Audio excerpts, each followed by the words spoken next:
معبودوں کی نفی کر دیتا ہے، وہی تو سب سے بڑی مصیبت ہے۔ تو میں آپ کو بتا رہا ہوں، تین چیزیں اس سرمایہ دارانہ نظام میں سے نکال دیجئے، یہ اسلامی نظام بن جائے گا۔ تفصیل میں جانے کا موقع نہیں ہے، میں فارمولہ دے رہا ہوں۔ تفصیل میں نے عرض کیا، میرے کیسٹ سے کتابیں ہیں، وہ خطبات خلافت اب کتابی شکل میں بھی آ جائیں گے، انگریزی میں ویڈیو کیسٹ ہے، اردو میں ہے، بڑے بڑے شہروں میں خطبات دے چکا ہوں، مواد موجود ہے۔ لیکن اس وقت فارمولہ بتا رہا ہوں، تین چیزیں نکال دیجئے۔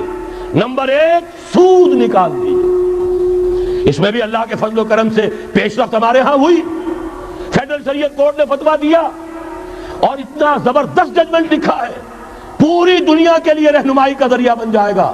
یہی وجہ ہے کہ مجھے معلوم ہوا ہے موجودہ حکومت نے اس کی اشاعت روک دی ہے۔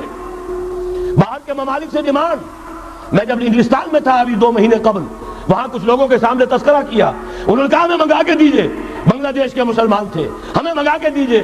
میں نے یہاں لکھا، معلوم ہوا کہ نہیں، وہ مل ہی نہیں رہا، بلکہ کہہ دیا گیا اسے مت چھاپو، اس کی اشاعت بند، اس لیے کہ وہ کلمہ خیر کہیں پھیل نہ جائے۔ یہودی کا اگر علاج ہے، جیسے آپ نے سنا تھا بچپن میں کہانیاں، دیو کی جان ایک طوطے کی گردن میں ہے، طوطے کی گردن مروڑ دو گے دیو مر جائے گا۔ یہودی کی جان سود میں ہے۔ یہ سارا ہتھ کنڈا اس کا جو ہے، جو ورلڈ ڈومینیشن یہودی چاہ رہا ہے، وہ مالیاتی نوعیت کی ہے، وہ اپنی حکومت قائم نہیں کرنا چاہتا۔ حکومت کے تو بڑے کھکھیڑ ہوتے ہیں، بڑی ذمہ داریاں ہوتی ہیں، لوگوں کی تنقیدیں سننی پڑتی ہیں، بھوکے بھیڑیے کبھی ٹوٹ پڑتے ہیں، لہذا ان کو چھوڑو، حکومت وہ خود کرے۔ ہاں وہ محنت کرے حیوانوں کی طرح، ملائی ہمارے پاس آتی چلی جائے، زندہ رہنے کی حد تک تو ان کو دیں گے، جیسے تانگے والا گھوڑے کو بھی آخر دانہ تو ڈالتا ہے کہ اگلے دن پھر اسے جوتنا ہے تانگے کے اندر، لیکن اصل کمائی تو اس کی ہے جو ہو رہی ہے۔ صرف یہ مالیاتی نظام اور اس کا ایک ہی لفظ کے اندر توڑ ہے، سود ختم اور یہود کی گویا کہ جان نکل جائے گی۔ یہی وجہ ہے جیسے ہی فیڈرل شریعت کورٹ کا فیصلہ آیا تھا، وہ جو کوئی چیزیں پائپ کے اندر پڑی ہوئی تھی مدد کی، وہ بھی روک لی گئی۔ یہ قوم کدھر جا رہی ہے؟ یہ تو ہمارے ہاتھ سے نکلی جا رہی ہے، اور جب تک کہ اس کے خلاف IJI کی حکومت کو سپریم کورٹ میں اپیل میں نہیں پہنچا دیا، اس وقت تک یہ ہے $1 جو ہے کہیں سے ادھر سے ادھر ہلنے نہیں دیا۔ یہ ہے حقائق، اصل میں ان کو سمجھ لیجئے۔ سود نکال دیجئے، جوا، اسپیکولیشن، فارورڈ ٹریڈنگ کی وہ ساری صورتیں جو صرف بیع سلم ایک جائز ہے، باقی ساری صورتیں حرام ہیں، ان کو نکال دیجئے اور جاگیرداری ختم کر دیجئے۔ جاگیرداری ختم کرنے کے لیے حضرت عمر کی شمشیر لانی ہوگی، شمشیر فاروقی۔ ان کا یہ فتویٰ تھا، اجماع تھا کہ جو ملک، جو علاقے بزور شمشیر فتح ہوئے ہیں، وہ کسی کی انفرادی ملکیت نہیں رہیں گے، وہ امت مسلمہ کی اجتماعی ملکیت ہے۔ کوئی انچ زمین، اسی وجہ سے ہمارے ہاں فرق ہے، خراجی اور عشری۔ عشری زمین ملکیتی ہوتی ہے، اس میں سے ایک مسلمان جس کی ملکیتی زمین ہے، اس کا وہ 10واں حصہ یا 20واں حصہ پیداوار کا دے کر فارغ، اور جو خراجی زمین ہوتی ہے وہ کسی کی ملکیتی نہیں ہوتی، وہ تو مسلمانوں کی ہے، نظام خلافت کی ہے۔ جو کام کر رہا ہے، چاہے مسلمان ہو چاہے غیر مسلم ہو، وہ کاشت کرے گا، آدھا اس کا ہے، آدھا ریاست کا ہے، بیت المال کا ہے۔ یہ ہے نظام خراجی کا اور عشری کا فرق۔ اور حضرت عمر نے طے کر دیا تھا رضی اللہ تعالیٰ عنہ کہ جتنے علاقے فتح ہوئے، یہ مصر ہے، یہ عراق ہے، یہ شام ہے، یہ ایران ہے، ساری زمینیں مسلمانوں کی اجتماعی ملکیت۔ کام کرنے والے چاہے یہودی ہوں، چاہے مجوسی ہوں، چاہے عیسائی ہوں، چاہے وہ مسلمان ہو جائیں، زمین خراجی رہے گی، زمین سے خراج جائے گا بیت المال میں، تاکہ تمام امت کی بہبود میں صرف ہو سکے۔ تین کام کر دیجئے، باقی ساری market forces, free economy, personal incentive, personal ownership, ساری چیزیں، سارے اصول جس کی وجہ سے کہ سرمایہ داری کو فتح حاصل ہوئی ہے کمیونزم کے اوپر، وہ سارے اصول اسلام کے اندر موجود ہیں۔ لیکن سود نکال دو، جوا نکال دو، جاگیرداری نکال دو، اب آؤ اوپن کمپٹیشن، سرمایہ کاری کرو۔ ابھی آپ نے نظم پڑھی، سرمایہ داری کو ختم کرنا ہے، سرمایہ کاری کو فروغ دینا ہے، یہ ہے اسلام کا نظام معیشت۔ البتہ اس میں چوتھی چیز، کفالت عامہ کے لیے زکوٰۃ کا نظام مکمل قائم کرو۔ ہر شہری کی بنیادی ضروریات کی پوری ذمہ داری اور کفالت نظام خلافت لیتا ہے۔ یہاں پھر میں مجبور ہوں، کیا کروں، ذکر جب پھر گیا قیامت کا، بات پہنچی تیری جوانی تک، خلافت کا تذکرہ ہو اور حضرت عمر کا ذکر نہ آئے، ناممکن۔ خلافت کا نظام، جیسے آپ کہتے ہیں کہ گلاب کا پھول پورا کھلا ہوا ہے، للی ان بلوم، خلافت کا نظام پورا کھلا ہوا حضرت عمر کے دور میں نظر آتا ہے۔ اسی وقت کہا تھا حضرت عمر نے رضی اللہ تعالی عنہ کہ اگر دجلہ و فرات کے کنارے کوئی کتا بھی بھوکا مر گیا تو قیامت کے دن عمر ذمہ دار ہوگا۔ اور جانور تک کا معاملہ ہے۔ مجوسی کو دیکھ لیا تھا، بوڑھے کو، ایک کہ جو بھیک مانگ رہا تھا، وہاں کے عامل اور گورنر سے ایکسپلینیشن کال کی، یہ بھیک کیوں مانگ رہا ہے؟ جب یہ جوان تھا، کام کر سکتا تھا، تم اس سے جزیہ لے رہے تھے، اب یہ بوڑھا ہو گیا ہے، کما نہیں سکتا، تم نے اسے بھکاری بنا دیا ہے، اس کا وظیفہ مقرر کرو۔ ظاہر بات ہے غیر مسلم ٹیکس دیں گے، مسلمان زکوٰۃ دیں گے، مسلمانوں کے لیے زکوٰۃ سے کفالت عامہ ہوگی، غیر مسلموں کے ٹیکسوں کے ذریعے سے۔ وہی نظام جو آج یورپ میں ہے، اسکینڈینیوین کنٹریز میں ہے، برطانیہ میں ہے، ان امپلائمنٹ الاؤنس ہے، یا یہ کہ اور ویلفیئر کا نظام ہے، لیکن اسلام کا مکمل ترین ویلفیئر نظام زکوٰۃ کے تحت ہے، اور اس میں گارنٹی ہے ہر شہری کی بنیادی ضروریات انڈر ریٹن، ان کی ذمہ داری ریاست کے ذمہ۔ حضرت عمر ہی کا زمانہ تھا کہ لوگ اپنی زکوٰۃ لے کر پھرتے تھے، لینے والا کوئی نہیں ہوتا تھا۔ اس کا بھی میں مسئلہ آپ کو سمجھا دینا چاہتا ہوں۔ میں نے تو عرض کیا تھا، میں تو مدرس ہوں، عوامی مقرر نہیں ہوں، میں تو چاہتا ہوں آپ چیزیں سمجھ کر اور ان کا علم آپ کا جو ہے حاصل کر کے اٹھیں، لوگوں کو پھر پہنچائیں۔ یہ کیسے ہو گیا جبکہ زکوٰۃ جو ہے وہ تو اسلامی ریاست میں نظام خلافت میں حکومت لیتی ہے؟ پھر کیسے ہو گیا کہ لوگ اپنی زکوٰۃ لے کر پھر رہے، لینے والا کوئی نہیں؟ اس کو بھی جان لیجئے، جیسے زمین کی دو قسمیں میں نے بیان کی، خراجی اور عشری، ایسے ہی زکوٰۃ کے قابل جو مال ہے اس کی بھی دو قسمیں ہیں۔ اموال باطنہ، گھروں میں رکھی ہوئی کوئی نقدی ہے، کوئی زیور ہے، کوئی اور ایسی چیزیں ہیں، یہ اموال باطنہ کہلاتی ہے۔ اس کی زکوٰۃ جبراً حکومت نہیں لے گی۔ اگر اس کی زکوٰۃ جبراً حکومت لے تو گھروں کی تلاشیاں لینی پڑے گی، جا کے تکیے پھاڑ پھاڑ کے دیکھنے پڑیں گے کہ کہیں کچھ رکھا ہوا تو نہیں ہے۔ یہ معاملہ مسلمانوں کی ان کی اپنی نیت پر، ایمان پر، اللہ کے ساتھ ان کے خلوص و اخلاص پر چھوڑ دیا۔ ہاں اموال ظاہرہ، دکان میں 5 لاکھ کا مال پڑا ہے، 2.5% دے دو۔ گودام میں 10 لاکھ کا مال پڑا ہے، 2.5% دے دو۔ تمہارا کارخانہ ہے بہت بڑا، اس کی زمین معاف، بلڈنگ معاف، مشینری معاف، ٹولز معاف، لیکن جو سرمایہ چل رہا ہے، چاہے وہ خام مال پڑا ہے چاہے فنشڈ، ٹوٹل کی مالیت کے اوپر 2.5% دے دو۔ یہ ہے زکوٰۃ جس کو بدنام کیا ضیاء الحق صاحب نے۔ صرف سود جو ہے، سود والا جو صرف بینکوں کے اندر ڈپازٹ ہے، اس سے 2.5% دے کر اسے زکوٰۃ قرار دے دیا، حالانکہ وہ تو کچھ زکوٰۃ نہ ہوئی، سود کا کمیشن ہوا، اس کے سوا کچھ بھی نہیں۔ زکوٰۃ تو یہ ہے کہ ہر دکاندار، اور مجھے یقین ہے مسلمان دے گا، آپ اسے انکم ٹیکس جیسے لعنتی ٹیکس سے نجات دیجئے جس نے اسے جھوٹ بولنے پر مجبور کیا ہوا ہے۔ یہ لعنتی ٹیکس ہے در حقیقت کہ جس نے ہر شخص کو جھوٹا بننے پر مجبور کر دیا ہے۔ ان کو ختم کریں۔ زکوٰۃ تو مسلمان اپنے ایمان کے تقاضے پر دے گا، اور وہ دے گا اور خوشی سے دے گا۔ لہذا یہ پورا نظام جو ہے اس کو اختیار کیا جائے زکوٰۃ کے، تو پوری ویلفیئر سٹیٹ، دنیا کے بلند ترین معیارات کی ویلفیئر سٹیٹ قائم ہو جائے، جو حضرت عمر نے کہا تھا کہ کوئی کتا بھی بھوکا اور پیاسا نہ رہے۔ اب آئیے تیسرا معاملہ سماجی، یہاں بھی 3 ہی باتیں کہوں گا۔ ترقی ہے، تعلیم ہے، ان میں کوئی رکاوٹ نہیں، خواتین کام کریں، کوئی رکاوٹ نہیں۔ کیا چیز نکالنی ہے؟ بے حیائی، بے حجابی، عریانی نکال دو، ستر و حجاب انفورس کرو، سیگریگیشن، عورتوں کے اسکول علیحدہ، مردوں کے علیحدہ، عورتوں کے کالج علیحدہ، مردوں کے علیحدہ، عورتوں کی یونیورسٹی علیحدہ، مردوں کی علیحدہ، عورتوں کے ہسپتال علیحدہ، مردوں کے ہسپتال علیحدہ۔ کسی درجے میں تو ہمارے ہاں ہے، اس کو آگے بڑھاؤ، یونیورسٹی بناؤ۔ اسی طریقے سے ہسپتال میں، مردوں کے ہسپتال میں عورتوں کو نرس رکھنا کیوں لازم ہے؟ کیا مرد نرسنگ نہیں کر سکتے؟ کیا فوج کی جو فارورڈ یونٹس ہوتے ہیں میڈیکل، کیا ان میں عورتیں جاتی ہیں نرسوں کی حیثیت سے؟ جہاں اصل ضرورت ہوتی ہے، کسی کا بازو اڑ گیا ہے، کسی کی ٹانگ اڑ گئی ہے، کسی کا پیٹ چاک ہو گیا ہے، آنتیں باہر ہیں، بڑی ٹینڈر نرسنگ کی ضرورت ہے، وہاں تو عورت نہیں جاتی، وہاں تو میل نرسز ہے۔ تو مردانہ اسپتالوں میں مردوں کو نرس رکھو، زنانہ اسپتالوں میں عورتوں کو نرس رکھو، عورتیں مریض ہوں، عورتیں ڈاکٹر ہوں، عورتیں جو ہے نرسنگ کریں، وہاں کی انتظامیہ بھی عورتوں کو دیجیے۔ پھر یہ ہے کہ ساری پرائمری ایجوکیشن عورتوں کو دے دیجیے۔ چھوٹی عمر کے بچے ہیں، انہیں عورت کے اندر اللہ تعالیٰ نے جو شفقت مادری رکھی ہوئی ہے فطری طور پر، ضرورت ہے اس ٹینڈر ایج میں. تو ارادہ اگر ہو جائے تو ہر کام ہو سکتا ہے. ارادہ چاہیے یہ کہ بے ستری، بے حجابی، عریانی، فحاشی کا خاتمہ کرو. نمبر 2 شراب اور منشیات کا خاتمہ کرو. اس کے لیے آئرن ہینڈ بلکہ آئرن فسٹ کی ضرورت ہے. یہ کر کے دکھایا، ایرانیوں نے کر کے دکھا دیا. ہم سے کہیں زیادہ گرے پڑے تھے، ہم سے کہیں زیادہ یہ خرابیاں ان کے معاشرے میں موجود تھی. کر کے دکھایا کہ نہیں کر کے دکھایا؟ یہ ہو رہا ہے.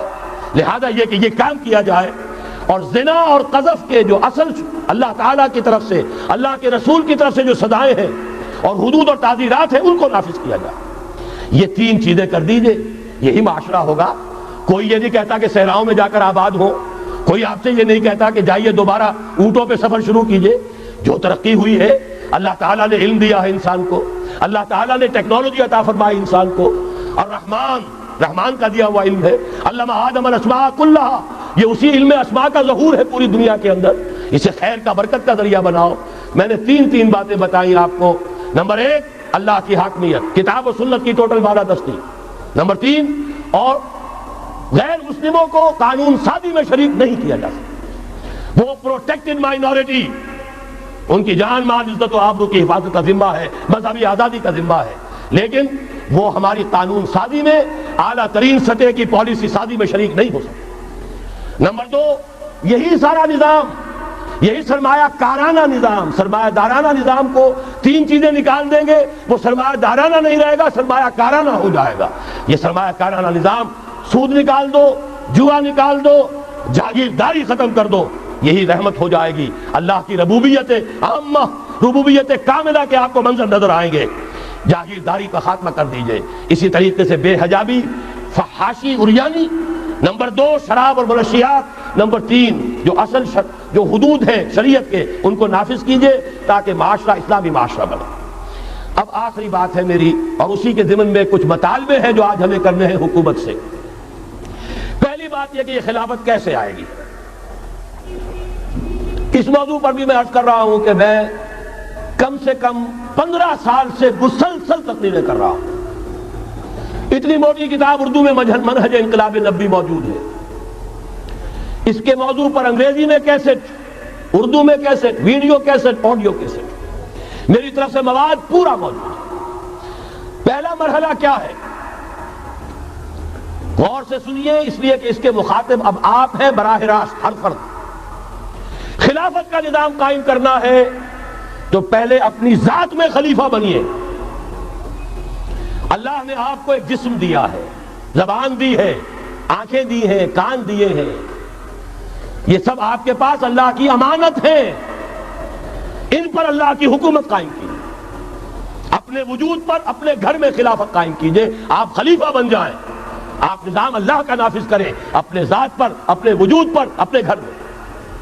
اور ساتھ ہی انفرادی سطح پر طے کر لیجئے. سورہ حدید کی آیت نمبر 7، آمنوا باللہ ورسولہ وانفقوا مما جعلکم مستخلفین فیہ. جس چیز میں اللہ نے تمہیں خلافت عطا کی ہے، دولت دی ہے، مال دیا ہے، جائیداد دی ہے، اولاد دی ہے، ذہانت دی ہے، فطانت دی ہے، خطابت دی ہے، جو دیا ہے لگا دو، کھپا دو، خرچ کر دو اللہ کے دین کے لیے. یہ ہے پہلی خلافت. اپنے وجود پر اللہ کی حکومت قائم کرو، اپنے گھر میں اللہ کی حکومت قائم کرو، اپنی معاشرت اسلامی بناؤ، اپنے معاش کو اسلامی بناؤ، اور جو کچھ اللہ نے دیا ہے، جسم و جان کی توانائیاں ہوں، صلاحیتیں ہوں، قوتیں ہوں، مال ہو، اولاد ہو، لگا دو، کھپا دو، صرف کر دو اللہ تعالیٰ کے دین کے غلبے کے لیے. یہ ہے انفرادی خلافت. جان لیجئے جب تک افراد اس خلافت کا حق ادا نہیں کریں گے، اجتماعی خلافت کبھی نہیں آئے. آرزویں کرتے رہیے، لیس بامانیکم ولا امانی اہل الکتاب. نہ تمہاری خواہشوں سے کچھ ہوگا، نہ اہل کتاب کی خواہشوں سے ہوگا. انہوں نے بھی کیا ہے تو بڑے پاپڑ بیل کر کیا ہے جو کچھ کیا ہے، اور تمہیں بھی کرنا ہوگا تو بڑی طاقت صرف کر کے اور محنت کر کے، قربانیاں دے کر کرنا ہوگا. یہ محض دعاؤں سے بھی نہیں ہو سکتا. دعائیں منہ پر دے ماری جاتی ہیں. جو کچھ کر سکتے ہو کر گزرو، پھر دعا مانگو، دعا قبول ہوگی. اگر یہ نہیں ہے تو دعا منہ پر دے ماری جائے. لہذا اگر کام کرنا ہے، تیسری بات، محض دعوت و تبلیغ اور نصیحت اور وعظ سے نہیں ہوگا. اگر محض دعوت اور تبلیغ اور تعلیم اور تربیت اور وعظ اور نصیحت سے ہو جاتا تو حضور صلی اللہ علیہ وسلم مسلمان تو کجا کسی کافر کے خون کا ایک قطرہ زمین پر نہ گرنے دیتے. آپ سے زیادہ رؤوف اور رحیم کون ہوگا؟ لیکن آپ نے بھی ہاتھ میں تلوار لی ہے. وانزلنا الحدید، ہم نے لوہا اتارا ہے. فیہ باس شدید، اس میں جنگ کی صلاحیت ہے. ومنافع للناس، لوگوں کے لیے اور فائدے بھی ہیں. توا پر آنکھ پھکنی چمٹا بھی بنا لیتے ہو، لیکن اصل میں یہ ہے جنگ کے اسلحہ کے لیے. اور یہ تمہیں اس لیے دیا گیا وَلِيَعْلَمَ اللَّهُ مَن يَنصُرُهُ وَرُسُلَهُ بِالْغَيْبِ، کون ہے جو اس ہتھیار کو ہاتھ میں لے کر کھڑے ہو اور اللہ اور اس کے رسولوں کی مدد کرے. اللہ اور رسول کی مدد سے مراد کیا؟ اس کا نظام خلافت قائم. تو محض دعوت و تبلیغ سے نہیں ہوگا، اور انتخابات سے تو بالکل نہیں ہوگا. یہ تو یوں سمجھیے کہ واقعہ یہ ہے کہ اگر آپ مجھ سے پوچھیں سب سے بڑا صدمہ جو مجھے ہے، سب سے بڑا صدمہ وہ ان مذہبی جماعتوں کے کردار کی وجہ سے ہے جنہوں نے اس ملک میں آ کر سیاست کی کشاکش اور انتخابی سیاست کے اندر اپنا سارا وقت، ساری توانائیاں ضائع کر دی. کچھ حاصل نہیں ہوا. گھٹی میں ایسا پڑ گیا ہے، کچھ چسکے ایسے لگ گئے ہیں، کچھ وی آئی پی ٹریٹمنٹ. میں نے بھی 2 مہینے مزہ چکھا اس لیے جانتا ہوں. اللہ تعالیٰ جو ہے اس طرح کے تجربات کرا دیتا ہے، ورنہ کیسے اندازہ ہو. وی آئی پی علیحدہ اتر رہے ہیں، آپ کے لیے گاڑی آپ کے بالکل دروازے پر کھڑی ہوئی ہے، سیڑھی سے اترے آپ، جہاز کے اور گاڑی موجود ہے. یہ ساری وی آئی پی ٹریٹمنٹ مل رہا ہے. اور یہ کوریڈورز آف پاور میں گھومنا پھرنا، ان جاگیرداروں کے ساتھ بیٹھنا، ان کے سے ولیمے کرنا، ان کے سے ٹھاٹ. ظاہر بات ہے ان کے ولیموں میں جائیں گے تو انہیں بھی بلائیں گے، ویسے ہی کرنے پڑیں گے، پھر لاکھوں کروڑوں آپ بھی خرچ کریں گے. یہ ساری لعنتیں جو آئی ہیں مذہبی جماعتوں کے اندر، یہ صرف اس انتخابی سیاست کی وجہ سے. میں بڑے صدمے سے عرض کر رہا ہوں. واقعہ یہ ہے میرے نزدیک اس ملک میں اسلام کے نہ آنے کا پہلا مجرم مسلم لیگ نہیں ہے. پہلی مجرم وہ جماعتیں ہیں جنہوں نے اپنا سارا وقت انتخابی سیاست میں اور اقتدار کی کشاکش میں صرف کر دیا. مسلم لیگ کا بہت بڑا احسان، قائد اعظم کا بہت بڑا احسان، انہوں نے آپ کو ملک لے دیا. اس سے زیادہ کا نہ ان کا دعویٰ تھا، نہ ان سے توقع ہو سکتی تھی. پیر جماعت علی شاہ نے یہ کہا تھا، میں ان کے قول کا بہت بڑا قائل ہوں، ان کی ذہانت اور فطانت کا. جب ان سے کہا گیا ہے رحمت اللہ علیہ کہ آپ اتنے بڑے، آپ مقتدا ہیں، مرشد ہیں، اتنی بڑی روحانی شخصیت ہے، ایک داڑھی مڈے کے ہاتھ پر بیعت کر لی آپ نے. یعنی اشارہ تھا قائد اعظم کی طرف. حضرت پیر جماعت علی شاہ رحمت اللہ علیہ نے فرمایا، بھائی میں نے اس کے ہاتھ پر بیعت نہیں کی، میرا تو مقدمہ ہے، ایک قومی مقدمہ ہے ہندو قوم کے ساتھ، اور مجھے اس مقدمے کے لیے ایسا وکیل چاہیے جس میں 2 وصف موجود ہو، مہارت پوری ہو، قانون کو جانتا ہو، ماہر ہو، اور دوسرے یہ کہ بکنے والا نہ ہو. میں نے اپنے قومی مقدمے کے لیے وکیل کیا ہے محمد علی جناح. ظاہر بات ہے 100% بات صحیح. اور ان کے اس کردار کو دشمنوں نے مانا، نہرو نے، گاندھی نے، ان کے بڑے بڑے دشمنوں نے مانا. یہ شخص جو کہتا ہے he means what he says، یہ جو کہتا ہے وہی اس کے دل میں ہوتا، اس کے ہاں کوئی ہیر پھیر نہیں ہے. بہرحال انہوں نے ملک لے دیا، یہ بہت بڑا احسان. آگے کام تھا رجال دین کا. رجال دین یا تو لگے رہے صرف اپنے مدرسوں میں اور خانقاہوں میں، تبدیلی کا احساس ہی نہیں ہوا کہ کتنا بڑا انقلاب آ گیا ہے. اب ہم انگریزی دور میں نہیں ہے، اب یہ ایک مسلمانوں کی حکومت بن گئی ہے، اب تو توانائی ہونی چاہیے اس کو اسلامی بنانے کے لیے. اور جو جماعتیں چلی گئی انتخابات میں، واقعہ یہ ہے کہ سب سے گھناؤنا کردار، اور اس ملک میں اسلام کے آنے میں جو بھی رکاوٹ رہی ہے، سب سے بڑا فیصلہ کل رکاوٹ کا معاملہ ان مذہبی جماعتوں کا کردار. اس سے ہٹ کر کیا کرنا ہے میں نے عرض کیا پہلے، اور یہ میں آپ سے کہہ رہا ہوں، خدا کے لیے سوچئے، آج کی رات جا کر سوچئے. خلیفہ بننا ہے اپنی ذات میں، اپنے وجود پر خلافت قائم کیجئے، اپنے گھر میں خلافت قائم کیجئے، توبہ کیجئے اللہ کی جناب میں. یا ایھا الذین آمنوا توبوا الی اللہ توبۃ نصوحا، بڑے خلوص کے ساتھ توبہ کیجئے، اپنی معاشرت کو، معیشت کو درست کیجئے. اور یہ کہ اپنا تن من دھن، ان صلاتی و نسکی و محیای و مماتی للہ رب العالمین، اس کا فیصلہ کیجئے. یہ پہلا مرحلہ ہے بڑا کڑوا، بڑا بھاری، لیکن یہ بھی میں آپ سے عرض کر دوں، جو ارادہ کر لے اس کے لیے بہت آسان، اللہ تعالیٰ کی مدد آتی ہے. تم کرو ہمت، توفیق ہم دیں گے. تم کرو فیصلہ، تحصیل ہماری طرف سے ہوگی، آسانی ہماری طرف سے ہوگی. فَسَنُيَسِّرُهُ لِلْيُسْرَىٰ، آسانی کے لیے آسان کرتے چلے جائیں گے.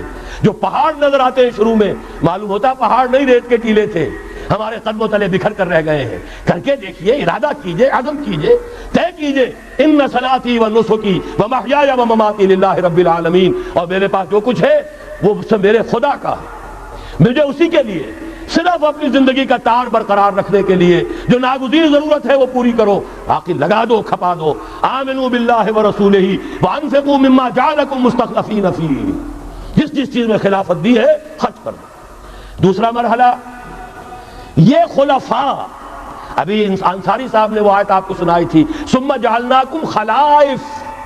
خلائف جمع ہے خلیفہ کی، ہر مسلمان خلیفہ ہے، یہ سمجھ لیجیے اچھی طرح. وہ تو صرف یہ ہے کہ جیسے یہ جو کافرانہ نظام ہے جمہوریت کا، جو مادہ پرستانہ انسانی حاکمیت کی بنیاد پر، اس میں بھی ہر شہری حاکم ہوتا ہے، اپنے ووٹ کے ذریعے سے وہ اپنی حاکمیت کا اختیار منتقل کرتا ہے، وہ نمائندہ بن کر آتا ہے، گویا کہ انہوں نے اپنی حاکمیت ڈیلیگیٹ کی ہے اس شخص کو، اس صدر کو، چاہے وہ بش تھا اور چاہے وہ کلنٹن ہے، ورنہ حاکمیت تو پاپولر ہے، عوام کی ہے. اسلام میں خلافت عوام کی ہے، لیکن عوام مسلمان جو اللہ کو ماننے والے ہیں ان کی خلافت ہے، اور ان کی خلافت پہلے وہ اپنی ذات میں خلیفہ بنیں گے، پھر اپنی خلافت کا ایک حصہ ایک خلیفہ کو منتقل کریں گے. جب تک خلافت نہیں ہوتی ایک جماعت کے امیر کو منتقل کریں گے وہی حصہ. علیکم بالجماعہ، طاقت بنو، قوت بنو. علیکم بالجماعہ، ید اللہ علی الجماعہ. اللہ کی تائید، اللہ کی نصرت، اللہ کی طرف سے برکت جماعت پر آتی ہے، افراد پر نہیں آتی. جمع ہو جاؤ. حضرت عمر نے تو جو اثر نقل فرمایا وہ آخری درجے کا ہو سکتا ہے. لا اسلام الا بالجماعہ، ولا جماعہ الا بالامارہ، ولا امارہ الا بالسماع، ولا سماع الا بالاطاعہ. اسلام ہے ہی نہیں جماعت کے بغیر، اور جماعت نہیں ہے عمارت کے بغیر. عمارت بغیر اس کے بغیر نہیں ہو سکتی کہ ان کا حکم سنو، اور سننے کا کچھ حاصل نہیں جب مانو نا. اسی لیے فرمایا آمرکم بخمس، مسلمانوں میں تمہیں 5 باتوں کا حکم دے رہا ہوں.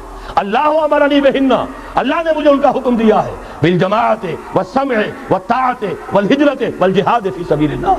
تفصیل میں جانے کا موقع نہیں. دوسرا مرحلہ جماعت، ہم نے اسی اصول پر تنظیم بنائی، ہم نے اسی لیے اس کی بیعت کا نظام قائم کیا. نحن الذین بایعوا محمدا علی الجہاد ما بقینا ابدا. صحابہ کہتے بایعنا رسول اللہ صلی اللہ علیہ وسلم علی السمع والطاعت فی العسر والیسر والمنشط والمکرہ وعلی حسرۃ علینا وعلی لا ننازع الامر له وعلی ان نقول بالحق اینما کنا لا نخاف فی اللہ لومۃ لائم.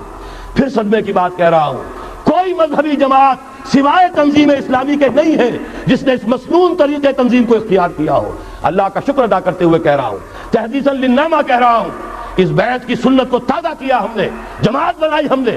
ہمارے ہاں بیعت رہ گئی تھی صرف پیری مریدی کی بیعت، صرف اصلاح نفس کی بیعت. اصل بیعت